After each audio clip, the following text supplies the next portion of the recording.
Программа повышения квалификации абхазских акушеров-гинекологов предусматривает трехнедельное обучение. 2 недели лекций с презентациями будут проходить в республиканской больнице. Оставшуюся часть медикам преподнесут дистанционно. Работать будут 2 бригады российских специалистов. Цикл трехнедельный, а чтобы получить удостоверение, надо выполнить 144 часа, поэтому вот расписание вот так вот уплотнено. Выхода у нас другого нет. Значит, заниматься мы будем 2 недели, это у вас. Значит, первую неделю мы с Маргаритой Юрьевной. С 13 числа приезжает 2-я бригада, доцент Сазаева Лариса Георгиевна и доцент Фадеев Игорь Евгеньевич.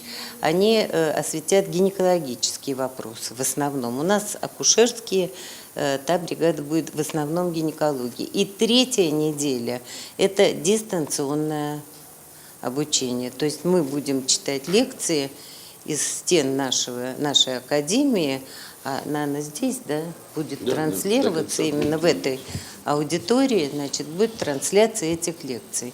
В программе примут участие представители всех районов страны. Ежедневно им предстоит до 7 часов лекций и практических занятий. По окончании всем прошедшим аттестацию будут выданы удостоверения российского образца о повышении соответствующих квалификационных качеств. Этот стимул для абхазских медиков весьма важен.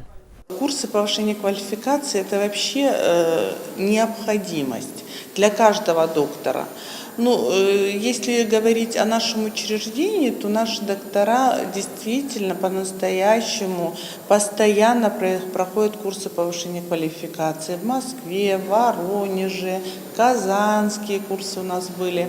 Вот. Ну, это необходимость, потому что медицина – наука такая, которая семимильными шагами шагает. И постоянно нужно совершенствоваться, нужно проводить, как сказать, свои знания повышать. Это нам помогает идти в ногу с мировыми тенденциями, с российскими тенденциями в медицине. Нам, конечно, не хватает еще кое-чего. Нас оснащать, нам нужно какие-то еще проблемы решать в медицине, естественно. Но все вот это, то, что сейчас проводится Министерством здравоохранения, направлено на то, чтобы нашу медицину сделать современной, совершенной, доступной. В ходе лекций специалисты затронут самые разные темы. Одной из наиболее интересных, по признанию самих врачей, является тема подготовки женщин к процедуре экстракорпорального оплодотворения, проще говоря, ЭКО. Эту процедуру искусственного зачатия у нас в республике пока не проводят. Вместе с тем акушер-гинекологи рассказывают, что давно успешно справляются с процедурой подготовки женщин к оплодотворению, проводят необходимые процедуры, в частности, стимуляции будущих рожениц. И в этой сфере у абхазских медиков накопилось немало вопросов, решать которые они будут с российскими коллегами.